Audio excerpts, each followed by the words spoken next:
बचपन में दादा दादी या यूं कह लो कि नाना नानी के घर जाने का बहुत मन करता था और मज़ा भी आता था।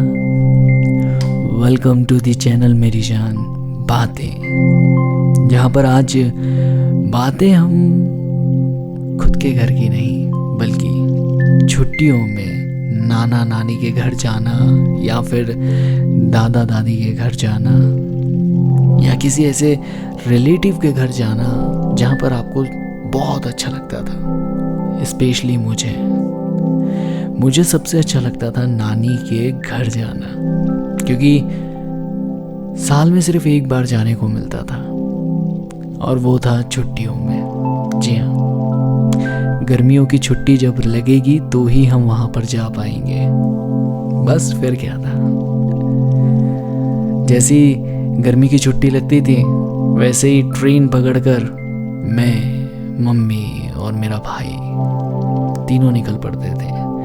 हालांकि पापा को घर पर ही रुकना पड़ता था क्योंकि उनका काम वो ज़रूरी था, इसलिए हम तीनों ही निकल जाते थे और बढ़िया आराम से 15-20 दिन रुक कर आते थे। और फिर वहाँ जाके बिल्कुल अपन शेर हो जाते थे, क्योंकि घर पर तो अपन को मालूम है कि पापा चिल्ला देंगे, मम्मी मार देगी, लेकिन हमेशा प्रोटेक्शन के लिए जो खड़े रहते थे, हमें प्रोटेक्ट करने के लिए, कभी हमारी नानी बीच में आ जाना तो कभी हमारे नाना बीच में आ जाना अच्छा लगता था। बहुत स्पेशल महसूस होता था क्योंकि पूरे पूरे दिन हम घूमते फिरते और स्पेशली वो आउटसाइड वालों के अटेंशन में रहना। हाँ जी, मेरे नाना नानी भी एक गांव से बिलोंग करते हैं और जब शहर के लोग जब गांव मर जाते हैं ना तो एक अलग सी उनकी मेहमानगिरी चालू होती है। हाँ जी, लोग लगे रहते हैं कि लाओ इनके लिए आज ये लाओ, आज उनके लिए वो लाओ। अच्छा लगता है देख करके। और स्पेशली नाना नानी तो इतना ज़्यादा कर देते थे कि अच्छा लगता था, इसलिए हमेशा सिर्फ वहीं जाने का मन करता था। तो जब नानी के घर रहते थे तो पूरे दिन सिर्फ खेलना खेलना खेलना और दिन कब निकल जाता था समझ ही नहीं आता था। फिर रात हो जाती थी तो चलो थोड़ा बहुत और खेल लिया। तो पर गांव में ऐसा था ना कि रात बहुत जल्दी होती थी और सोने के लिए सब चले जाते थे। कोई एक इंसान घर के बाहर नहीं दिखता था और अपन शहर के लोग यहाँ 12 बजे तक के चहल पहल लगे रहती है। पर अच्छा लगता था, और वो इसलिए क्योंकि वहाँ सुकून था।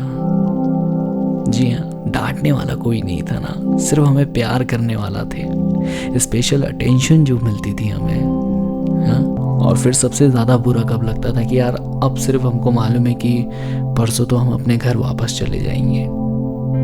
तो हम कोशिश करते थे बचपन में कि यार और ज़्यादा से ज़्यादा टाइम स्पेंड करें और ज़्यादा से ज़्यादा खेलें कूदें मस्ती करें, क्योंकि अब ये अगले साल ही आने को मिलेगा यहाँ पर।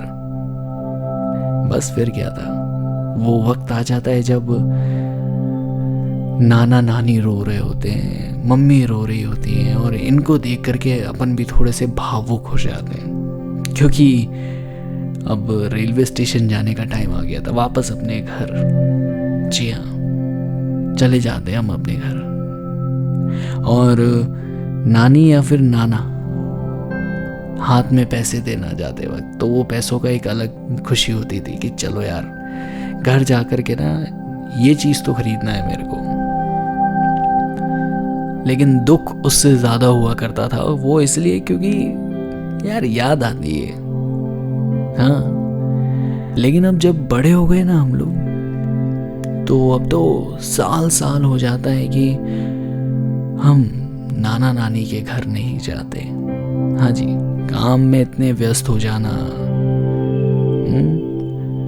पर ये गलत है, हमें जाना चाहिए, क्योंकि चलो ठीक है हम तो अपनी अपनी दूसरी दुनिया में आ गए, लेकिन वो आज भी हमारा इंतज़ार करते हैं। इसलिए मैं आपसे सिर्फ इतना ही बोलूँगा कि एक बार थोड़ा सा वक्त निकाल कर जहाँ आप पहले जाते थे बचपन में ज़रूर जाएं। चाहे वो नानी का घर हो, दादी का घर हो, मामा का घर हो, मौसी का घर हो, या फिर चाचा या चाची, किसी का भी घर हो, जाएं ज़रूर। आपको सच में बहुत अच्छा लगेगा। बाकी और भी ऐसी ही कुछ बातें करेंगे। ज़रूर आप मुझे बताइए कुछ अच्छे टॉपिक्स, पुरानी यादें, उसी पे बात करें तो मज़ा आएगा। और वीडियो को लाइक, शेयर और सब्सक्राइब ज़रूर करना मेरी जान। ख्याल रखो अपना।